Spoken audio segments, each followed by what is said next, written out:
Buenas, ¿qué tal? Buenas tardes. Bienvenidos al ciclo de charla de los viernes de la Facultad de Ciencias Astronómicas y Geofísicas de la Universidad Nacional de La Plata. Hoy, antes de comenzar, me gustaría hacerle unas preguntas. Me gustaría que me respondan levantando la mano los que pertenecen a esta facultad. Bien, somos varios. Los que vienen por primera vez al ciclo de charlas, también tenemos estreno para ustedes. Y por último, los que ya alguna vez observaron por el Gran Ecuatorial Gautier, el telescopio que tenemos acá en la facultad. Bien, hay varios que ya observaron. Y ahora sí, me gustaría presentarles para esta tarde, esta casi noche, la charla que tenemos. Quiero avisarles que se está transmitiendo en vivo por YouTube, así que los que nos están viendo los invito a dejar sus preguntas, sus comentarios en el chat, que después al final los vamos a leer. Y al final también vamos a hacer preguntas con los que están acá presentes. Para esta charla les quiero presentar a Lucas Manuel Paskevich. Él es licenciado, graduado de esta facultad. Actualmente está estudiando su doctorado, realizando su doctorado en acreción supercrítica en el Instituto Argentino de Radioastronomía y se desempeña como ayudante de cátedra en la materia de física moderna. También es organizador del curso de divulgación y un congreso que ahora les va a contar un poquito más él. Acá los dejo entonces con Lucas y la charla entre agujeros negros y estrellas de neutrones. Un fuerte aplauso.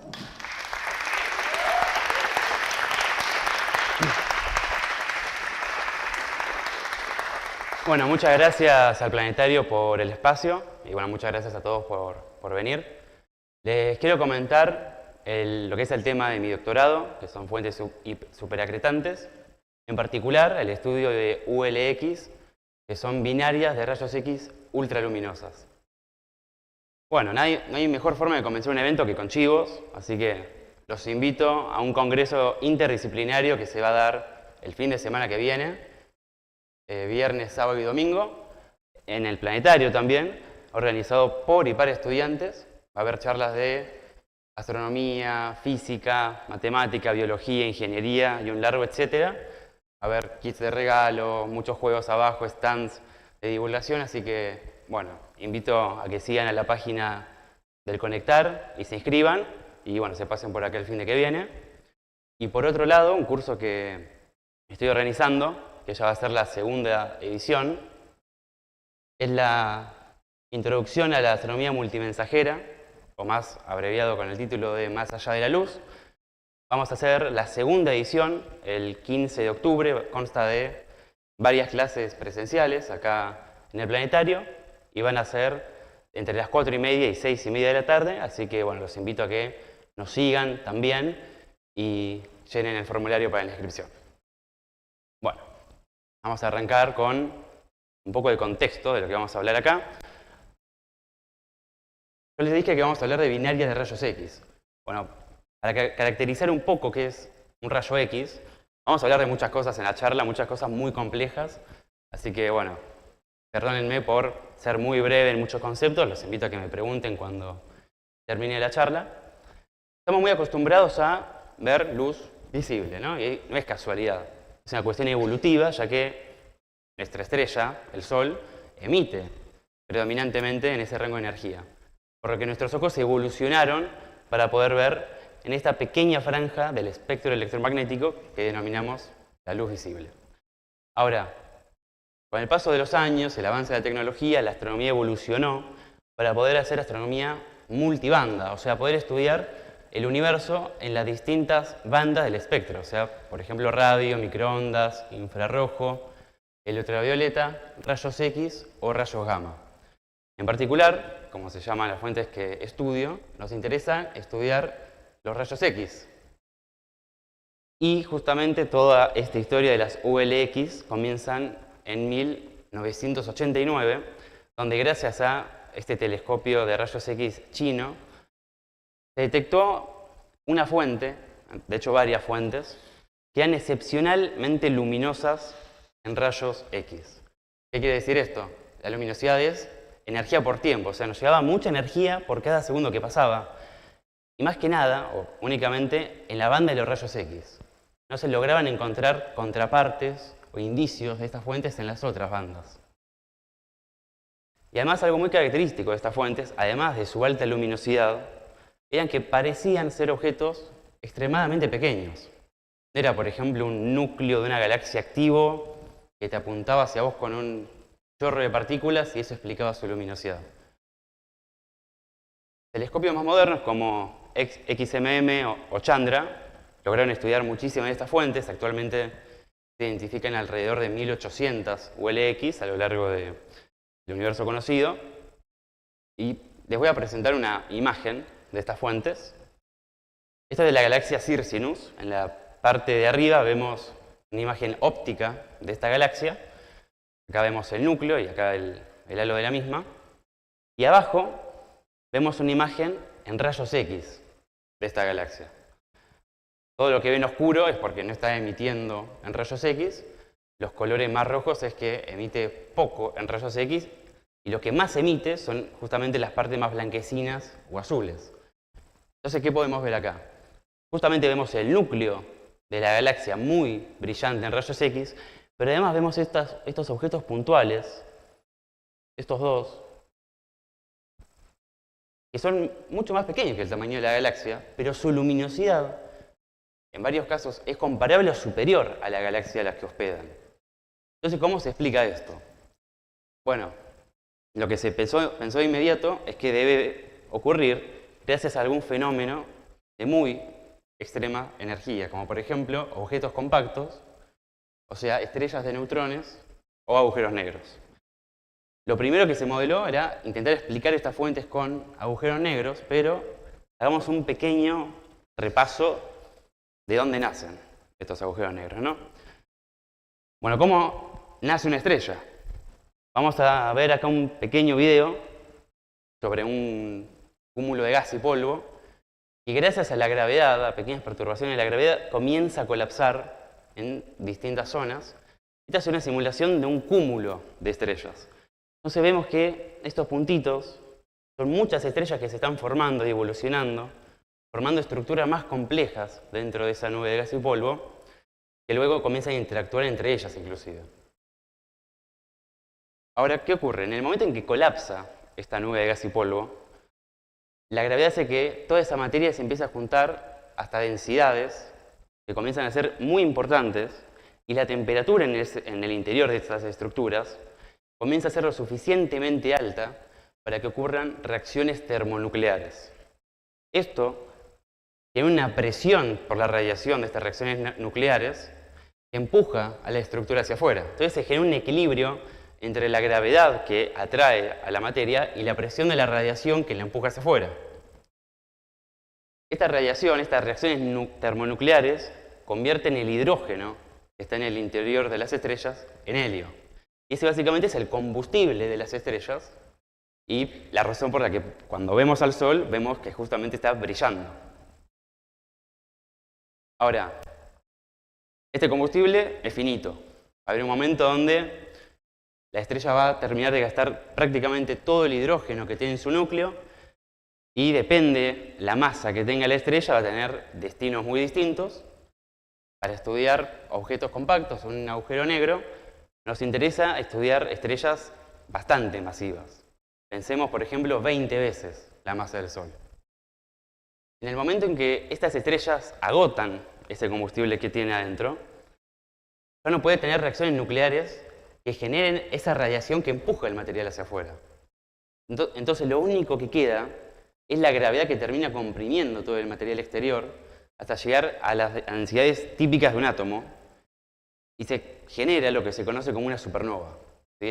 Acá vemos el remanente de una supernova, que es la del Cangrejo, que es muy conocida, que en su interior alberga un objeto compacto. ¿Qué es lo que nos interesa en esta charla? En este caso, la nebulosa del Cangrejo contiene una estrella de neutrones. ¿Sí? Ahora, justamente, ¿no? Depende la masa de ese núcleo que quedó en la supernova, podemos tener dos resultados. Si ese núcleo tiene una masa entre 1.4 o 3 veces la masa del Sol, vamos a tener una estrella de neutrones, que vamos a hablar un poco más adelante bien qué es, y más o menos si tiene una masa superior a 3 veces la masa del Sol, ese pequeño núcleo muy denso que queda, se genera un agujero negro. Acá vemos una pequeña simulación publicada por la NASA de una supernova, justamente. Y si vamos haciendo zoom a lo que queda, vamos a ver que se genera un agujero negro con un disco de material circundante.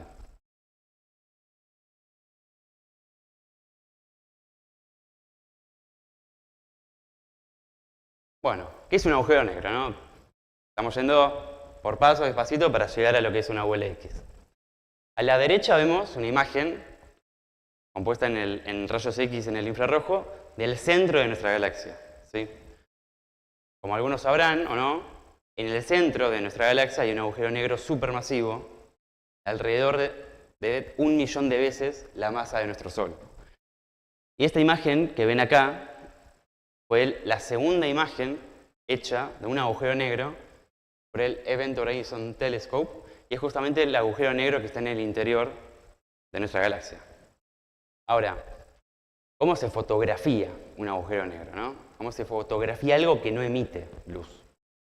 Bueno, para comenzar, los agujeros negros no son objetos, no son estrellas, no es algo material, sino más bien es una región de lo que conocemos como el espacio-tiempo, ¿sí? Lo que pasa es que la densidad de estos objetos es tan grande que el espacio-tiempo se cierra sobre sí mismo, ¿sí?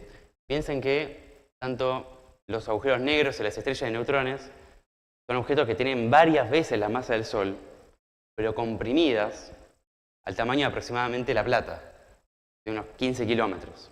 En un radio muy pequeño hay cantidades inmensas de materia. Ahora, imaginemos que yo quiero salir de la Tierra de un salto, ¿no? Tengo que saltar a una cierta velocidad. Yo si estoy cerca del Sol, pensemos imaginariamente que estoy parado en el Sol, la atracción gravitatoria de esta estrella es mucho más grande que la de la Tierra. El salto que tengo que pegar tiene que ser mucho más veloz para escapar de la gravedad del Sol. Ahora, ¿qué pasaría si la velocidad con la que tengo que saltar para escapar de la gravedad de un objeto fuese mayor que la velocidad límite que hay en el universo? Es la velocidad de la luz. Bueno, ahí tenemos un agujero negro, justamente. Nada puede atravesar lo que se conoce como el horizonte de sucesos de un agujero negro. Una vez un objeto atraviesa ese horizonte, no puede escapar. Esto nos dice que los agujeros negros son regiones del espacio-tiempo causalmente desconectadas del resto del universo. Nada de lo que ocurre dentro del agujero negro puede afectar causalmente algo que ocurre fuera del mismo. Ahora, justamente, ¿cómo detectamos estos objetos? Bueno, no detectamos a los objetos per se, sino los efectos astrofísicos que ocurren alrededor. Por ejemplo, esta luz que vemos acá es material que está rotando alrededor del agujero negro, que está muy caliente y emite en varias longitudes de onda, en particular en el radio, ¿sí? Entonces lo que estamos viendo es el efecto del material siendo atraído gravitacionalmente por el agujero negro. Ahora, estamos hablando de un solo objeto acá, ¿no? En el universo sabemos que hay muchos objetos, hay muchas estrellas que interaccionan entre ellos, y en particular, se da muchas veces, hay un sistema binario de dos estrellas, donde en algún momento una evoluciona mucho más rápido que su compañera y termina siendo un objeto compacto, por ejemplo, un agujero negro que, como podemos ver en la imagen. Ahora, la atracción gravitatoria del objeto compacto es tan grande que le va arrancando material a la estrella compañera. Ahora, la estrella compañera tiene su propio movimiento, está rotando, por ejemplo. Ahora, como la materia de la estrella está rotando, la materia que va cayendo al objeto compacto quiere mantener su estado de movimiento. Entonces genera todo este disco de materia que vemos acá, ¿sí? Pueden pensar que son como los anillos de Saturno, pero en un nivel de mucha mayor energía. Ahora, esto que vemos acá es lo que en la imagen anterior veíamos iluminado del agujero negro de nuestra galaxia. Ahora, todo este material brilla, y brilla muchísimo. ¿Y por qué brilla? Porque todo este material tiene cierta viscosidad, se dice. Es como cuando ustedes se frotan las manos y generan calor. Bueno, cada circulito que vemos acá de esta espiral a una velocidad distinta. Entonces, las órbitas que están más cerca del agujero negro rotan mucho más rápido que las que están alejadas. Entonces, esa diferencia de la velocidad genera, digamos, como una fricción que hace que se caliente y emita según una cierta temperatura. Y esa temperatura aumenta a medida que nos vamos acercando al objeto compacto. Y es tan caliente el anillo más interno del disco de acreción, que es como se llama este objeto, que llega a emitir en rayos X. ¿Sí? Son alrededor de decenas de millones de grados Kelvin. Por este motivo, como emite en rayos X esta sección tan interna, se denominan sistemas binarios de rayos X. A la vez vemos este chorro de partículas colimado, que es lo que se suele denominar un jet en estos objetos. Bueno, ahora hay que introducir un concepto que es muy importante en lo que es física de acreción y todos estos sistemas, y lo que define mi tema de tesis, y es el límite de Eddington. ¿Sí? Volvamos a un objeto que ya hablamos, como son las estrellas, y como les dije, va a haber dos fuerzas compitiendo. La presión de la radiación por las reacciones nucleares en el centro de la estrella, que empujan hacia afuera, y la atracción gravitatoria, que empuja hacia adentro de la estrella comprimiéndola. Entonces, tenemos estas dos fuerzas que podemos pensar naturalmente algo interesante, y es, bueno, ¿qué pasa si se igualan estas dos fuerzas? Bueno, genera un límite, que es el límite de Eddington, como les comenté antes, y si la presión de radiación, por ejemplo, supera la atracción gravitatoria, se generan grandes vientos y expulsión de este material, ¿sí? Porque básicamente está ganando el empuje, la presión hacia afuera de las reacciones termonucleares. Ahora, más allá de las cuentas, que son las únicas que va a haber en toda la charla, decimos que el límite de Eddington es una luminosidad límite donde la presión de la radiación iguala la atracción gravitatoria, que se define de esta manera, y lo interesante es que solo depende de la masa del sistema involucrado, que vamos a asumir al inicio que estamos hablando de agujeros negros, ¿no? Entonces fíjense que es un número muy grande, ¿no? Como pueden ver. Ahora, supongamos, por ejemplo, que es una suposición que se toma usualmente, que estamos tomando la masa de un agujero negro de 10 veces la masa del Sol. Entonces la luminosidad de Eddington va a ser aproximadamente 10 a la 39 hercios por segundo. Bueno, esta luminosidad va a marcar un límite o la estructura del disco de acreción que estamos tomando, ¿sí? Ahora, junto a esta luminosidad podemos definir la tasa de acreción de Eddington, ¿no? La tasa de acreción es cuánto material está robando el agujero negro a la estrella compañera. Ahora, si estamos asumiendo 10 veces la masa del Sol para el agujero negro, podemos calcular esta tasa de acreción, que es aproximadamente 10 a la 19 gramos por centímetro, gramos por segundo, perdón. Ahora, para más o menos hacerse una idea de cuánta materia estamos hablando, un agujero negro que acreta, que come materia a esta tasa, devoraría la Tierra en aproximadamente 13.6 años. ¿Sí? Y si pensamos en un objeto más grande todavía, más masivo todavía, pero más que nada más grande, como Boca o la Bombonera, si hacen el cálculo, pueden ver que en un segundo va a comer 10 millones de bomboneras un agujero negro. Entonces imagínense el poder de acreción que tienen estos objetos. Bueno, como les dije, la tasa de Eddington, el límite de Eddington, marca los tipos de acreción que puede haber, ¿no? ¿Se acuerdan que antes habíamos visto un disco que era plano, muy sencillo? Bueno, ¿qué pasa si la tasa de ese sistema es mucho menor a la de Eddington? Bueno, ahí ya no tenemos un disco plano, sino que cerca del objeto compacto se rompe ese disco y se genera una especie de nube de partículas muy calientes que interactúan con estas pequeñas secciones que tiene el disco, y bueno, son todo un tema de estudio de esta acreción sub-Eddington. Ahora, si el disco, o más bien la tasa de acreción del sistema es levemente inferior a la de Eddington, tenemos el disco plano con un agujero negro en el centro, como habíamos visto antes, ¿no? Aclaro por si acaso, acá estamos viendo una caricatura de agarrar el disco y cortándolo de canto, ¿no? Estamos viéndolo de canto. Ahora, ¿qué pasa si esta tasa es mucho mayor a la de Eddington? Bueno, como les dije, la presión de radiación supera la atracción gravitatoria. Entonces este disco no sigue siendo plano, sino que a partir de un cierto radio, que se denomina radio crítico, este disco se infla, y se hincha por la presión de la radiación. Los fotones quedan atrapados dentro del disco y esto hace que se infle. Ahora, yo les había dicho que una vez superado, el material se dice advectado, se ve expulsado, eyectado del sistema. Bueno, entonces, ¿cómo se ve eyectado este material? Bueno, se ve eyectado en forma de vientos que salen de esta región supercrítica, ¿sí? Entonces, para repasarlo, ¿no? Ya tengo un esquemita. Tenemos el agujero negro en el centro, un disco de acreción plano, como habíamos visto antes, pero a partir de un radio crítico, el disco se hincha, ¿sí? Ya no es plano, se dice que es un disco grueso, y en esta región el disco expulsa mucho material. Es más, es todo el material que no está entrando acá, ¿no? Pensemos, hagamos una pequeña cuenta. El agujero negro solo va a poder comer a la tasa de Eddington, porque todo lo que sobra se ve expulsado. La mayor parte del material se va a ver expulsado por estos vientos. O sea, 9 tasas de Eddington se van a través de los vientos que salen del disco.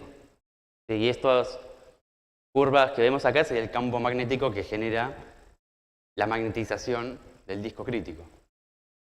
Ahora, un dato importante, y no menor, es que, como vimos, estos vientos expulsan la mayor parte del material. Tiene tanta materia que es muy denso este viento. Entonces, al ser tan denso, también es opaco, ¿no? ¿Qué es algo opaco? O sea, si yo pongo una placa de hierro enfrente del proyector, no pasa la luz. Bueno, porque es opaco.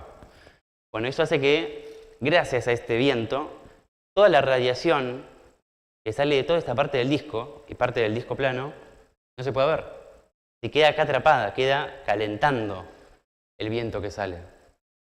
Entonces, lo único que podemos ver de este sistema, o lo más que podemos ver, es en esta pequeña sección, que es justamente la más caliente del disco, la que emite predominantemente en rayos X, que puede llegar a escapar por este embudo que se forma gracias a los muros de este viento que expulsa el disco. Bueno, acá está la clave para entender la ULX. Como vimos, el límite de Eddington es un límite físico. No se entendía cómo objetos tan pequeños podían tener luminosidades por encima de la luminosidad de Eddington. Bueno, ¿qué está pasando?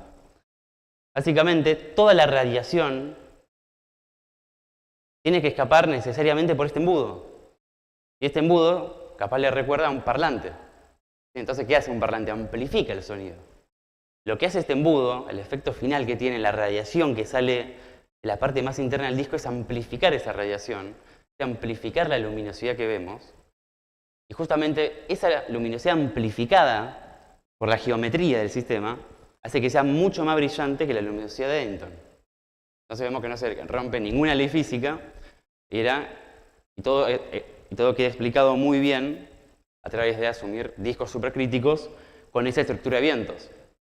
Ahora, el viento también emite radiación, pero emite radiación predominantemente en el ultravioleta, ¿sí?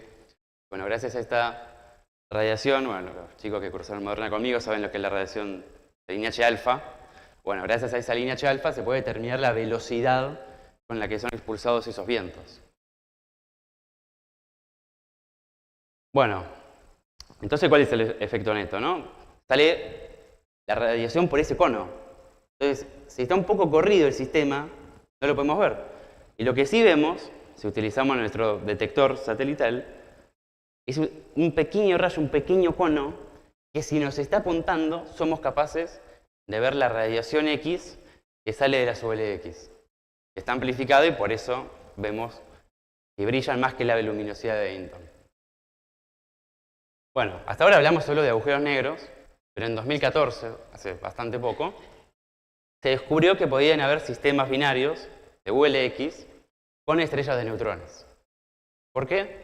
Bueno, porque las estrellas de neutrones son un poco más complicadas y ahora vamos a ver por qué. Pero antes de ver eso, tenemos que preguntarnos qué tiene que ver un agujero negro con todas estas personas. Bueno, no tienen pelo, ¿no? Bueno, hay una conjetura que dice que los agujeros negros no tienen pelo, ¿no? Lo pensó John Wheeler, que es este señor que vemos acá, junto a Einstein y a Yukawa. Y bueno, ¿qué dice ese teorema? Esa conjetura, más bien. Bueno, el pelo hace referencia a detalles que tiene el sistema. Bueno, esto quiere decir que los agujeros negros, al fin y al cabo, son los sistemas más simples que hay en el universo. Por ejemplo, ¿no? Este es mi perro y mi gato. Si yo quiero caracterizarlos, necesito un montón de información. Por ejemplo, cuántas patas tiene, qué raza son, qué especies son, el color del pelo, de los ojos, y un muy largo etcétera. O sea, son sistemas mucho más complejos. En cambio, ¿con cuántos números, con cuántos parámetros puedo caracterizar a un agujero negro? Bueno, con solo 3. ¿Sí? Hay las partículas fundamentales que constituyen toda la materia necesitan más parámetros que esto. ¿Sí?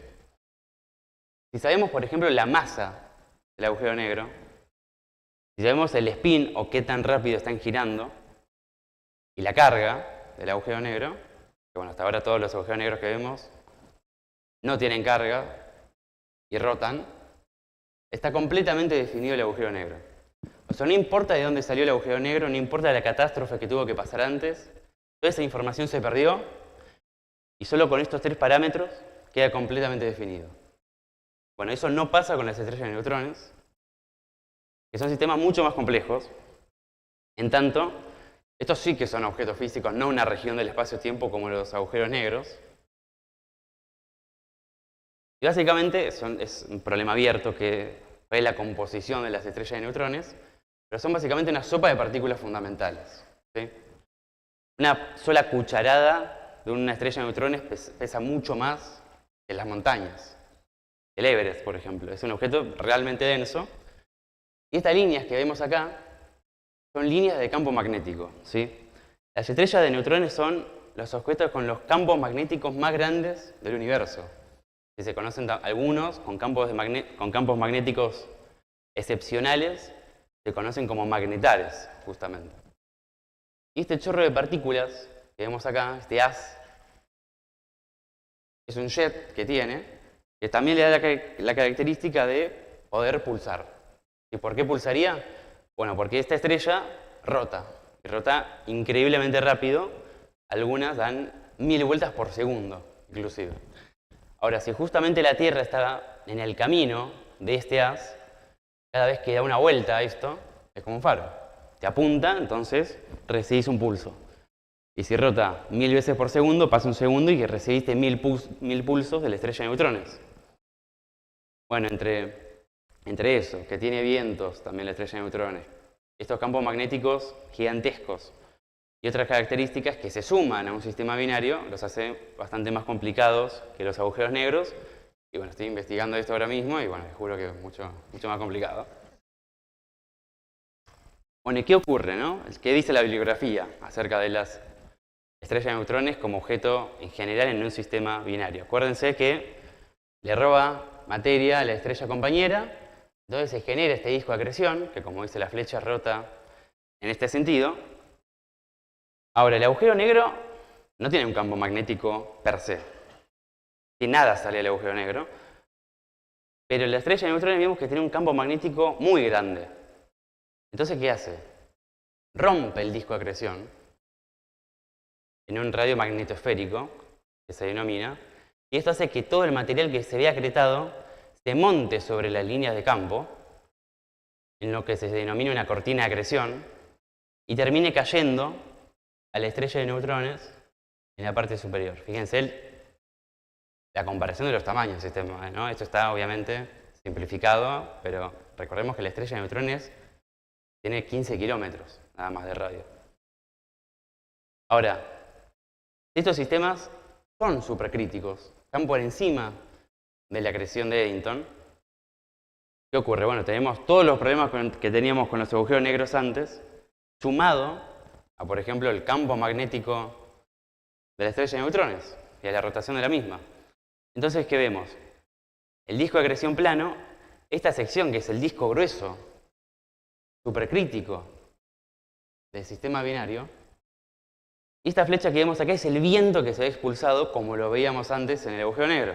Pero además de todo esto, en el radio magnetosférico, todo el material que estaba cayendo se monta sobre la línea de campo, genera esta cortina de acreción y cae en este primer, digamos, embudo, para luego ser también recolimado, o ser amplificado por el embudo pequeño acá y el embudo que genera también todo el viento. Entonces hay que tener en cuenta todos estos sistemas.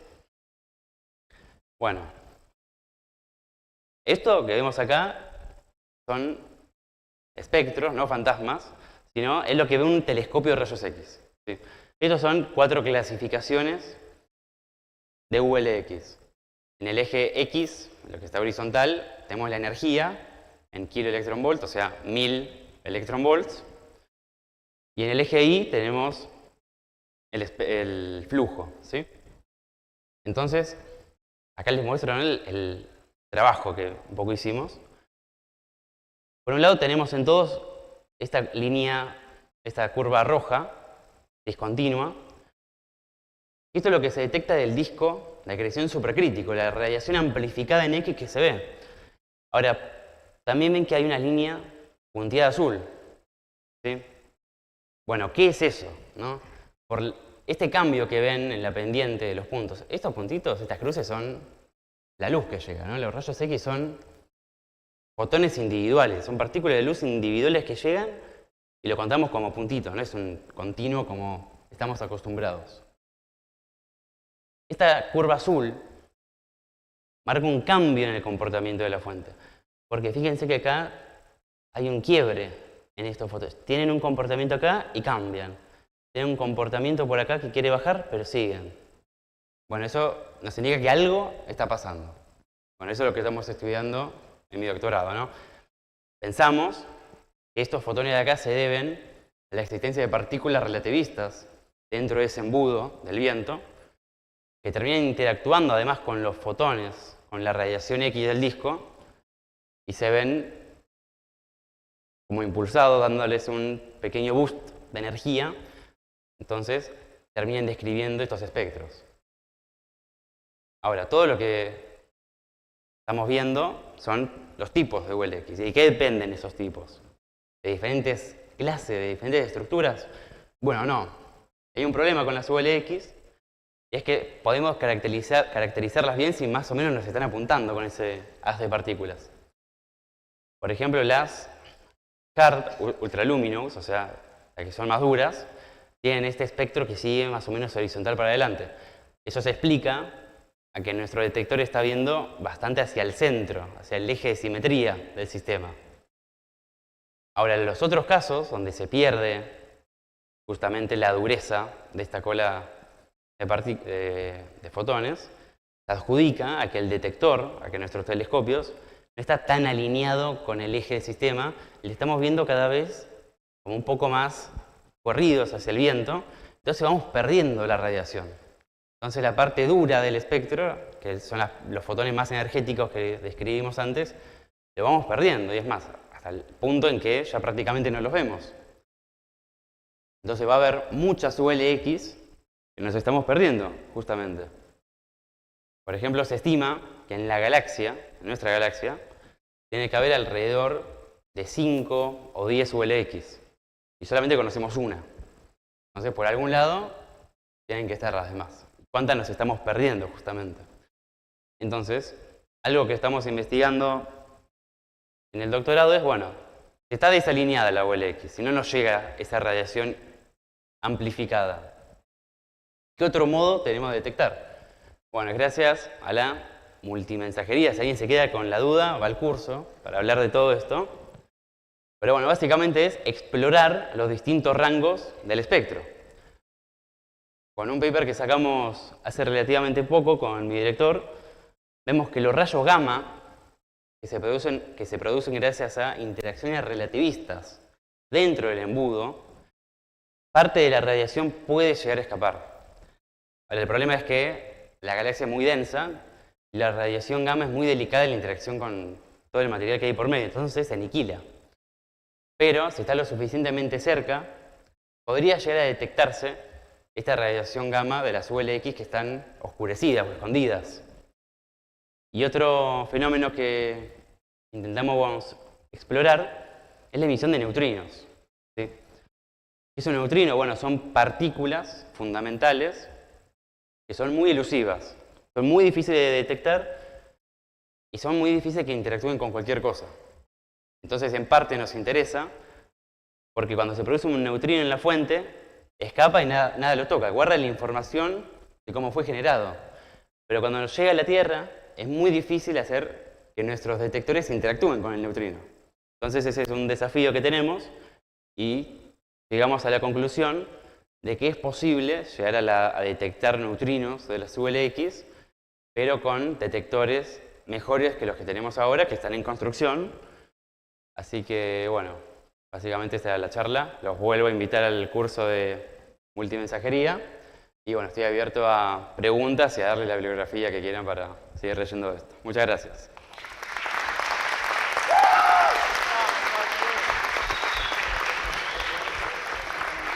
¿Sí? Muy interesante tu charla, Lucas. A Gracias. continuación vamos a dar paso a las preguntas de la sala. Pueden ir levantando su mano y les vamos a ir acercando el micrófono. También quienes estén mirando la charla en vivo por YouTube pueden escribir sus preguntas al chat y las vamos a estar leyendo. ¿Alguna pregunta? Los maté. Sí.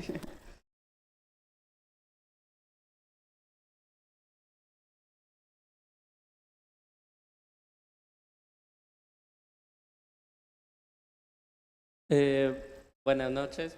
Primero, muchas gracias por la charla, estuvo muy interesante. Gracias. Y en segundo lugar, me gustaría preguntarte qué caracteriza a esas zonas donde el disco se separa en las estrellas de neutrones. O sea, ahí hay materia, tienen temperaturas extremas, temperaturas súper bajas. ¿Cómo son esas regiones? Estoy intentando llegar para atrás, pero básicamente esas regiones... Ahí va. Bueno, la temperatura de la materia es un continuo, ¿no? En todo el disco y la cortina de acreción. Ahora hay un parámetro que no comenté, y es que en esta pequeña sección que está acá, ocurre algo muy interesante, y es que se genera una columna de acreción, se llama.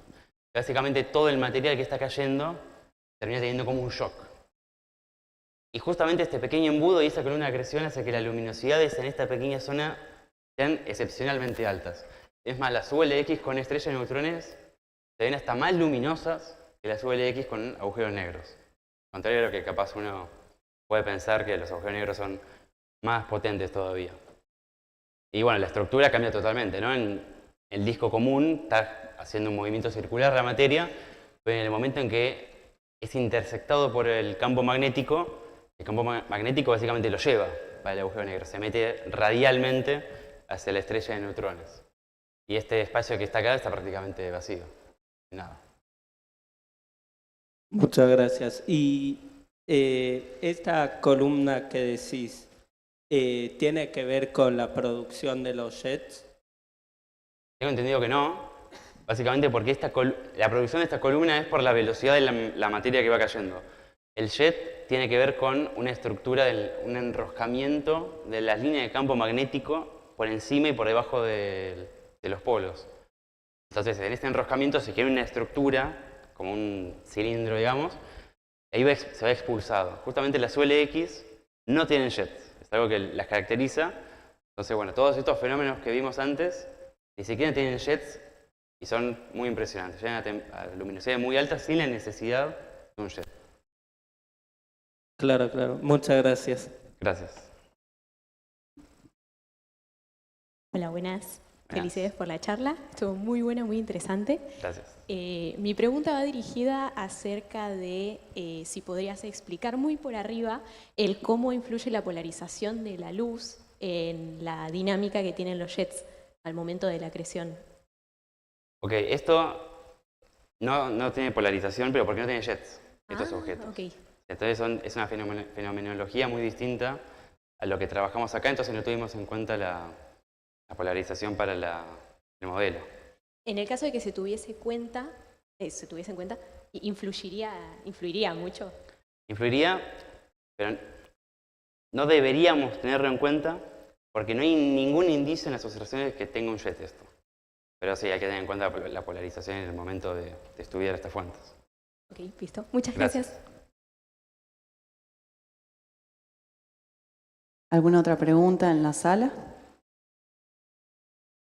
Por acá, a ver.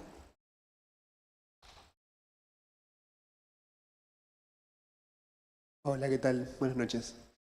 Sí, yo tenía dos preguntitas. Sí. Una es acerca de... usted mostró los espectros de las ULX y quería saber si todos los espectros de todas las ULX son iguales, como si fuera el mismo espectro para todas, o si tienen diferencias. Y la otra pregunta es acerca de los detectores. ¿Cuáles son esos detectores con los cuales ustedes pueden hacer las gráficas y tomar los datos? Si hay algún detector que sea argentino o está en fabricación algo así, o si los detectores son de otros países, de Europa o algo así. Ok, bueno, gracias por la pregunta. Bueno, todas las fuentes tienen sus características, ¿no? Por eso nos tomamos el espectro de cada una y sacamos información de, por ejemplo, la temperatura del disco de acreción o cuál es la pendiente de estas curvas, que es muy interesante. Pero bueno, más o menos todas las ULX pueden entrar en alguna de estas 4 clasificaciones, dependiendo de vuelta, el grado de inclinación. Entonces, todas son distintas, pero bueno, más o menos se pueden agrupar en estas 3 familias dependiendo de más o menos qué componente de la emisión domine.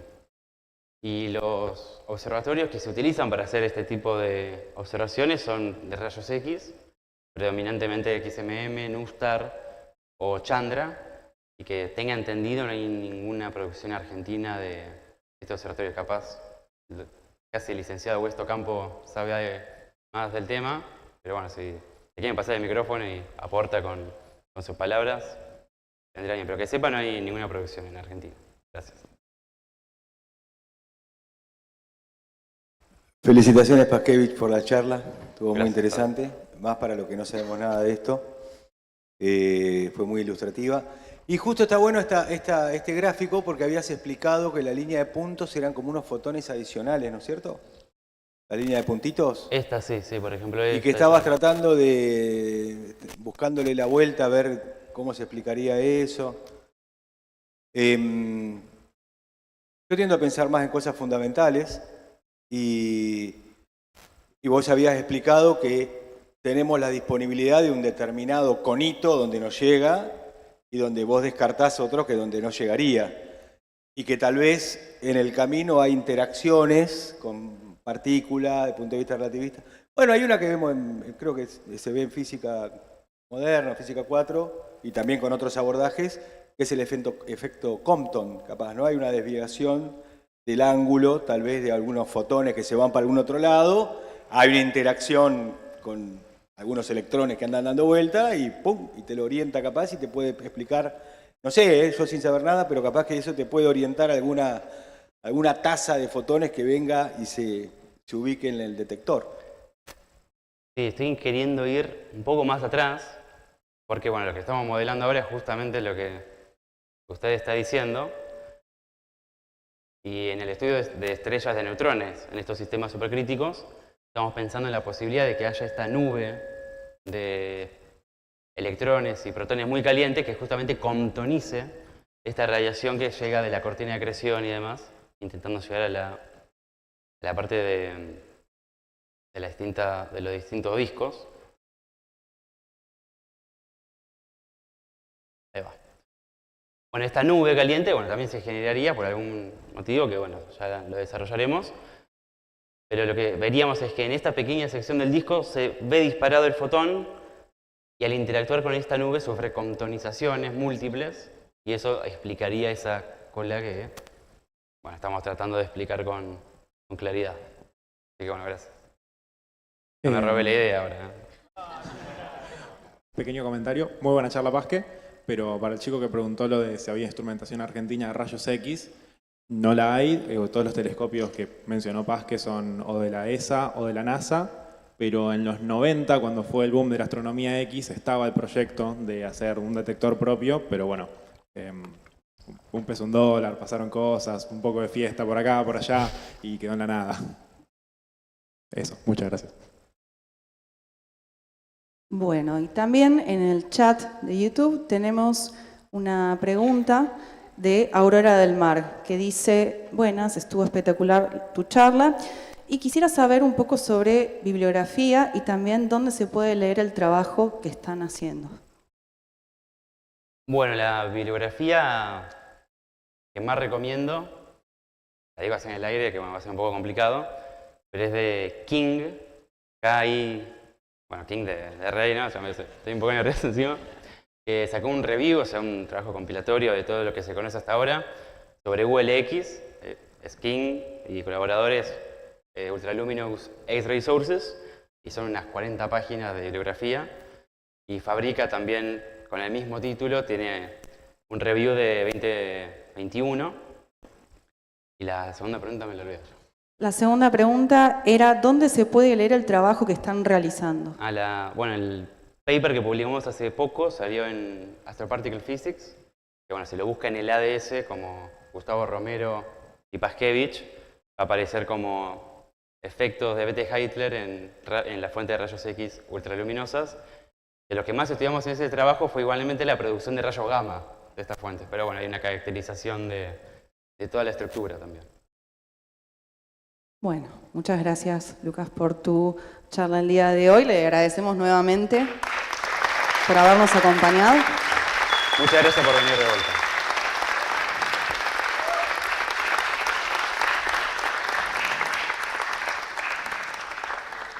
Y ahora sí, damos por finalizada esta charla y a continuación vamos a concentrarnos en el hall del planetario para continuar con la visita de esta noche. Tenemos entendido que las condiciones meteorológicas no son las mejores, así que seguramente hagamos una visita por la institución, ¿sí? por nuestra facultad. Así que quienes tengan ganas de realizarla, saquen sus entradas y si ya las tienen, nos encontramos